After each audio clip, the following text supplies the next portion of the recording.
Bom dia, rapaziada. Mais uma terça-feira se iniciando, rapaziada. Como podem ver, ó, todo o espinafre já saiu da lona. Agora só alegria, rapaziada. Deu um pouco de quebra devido aos calor que andou fazendo essa semana. Como podem ver, ó, tá fazendo replante, ó, faltando alguma mudinha. Mas o que pegou tá lindo aí, ó.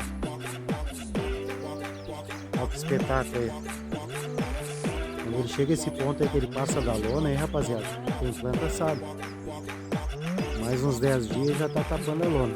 Podem marcar isso aí que eu tô falando pra vocês. Dia 30 de setembro até o dia 10 de outubro, vocês vão ver o tamanho que vai estar isso aí. Fiquem todos com Deus, tenham todos uma ótima terça-feira.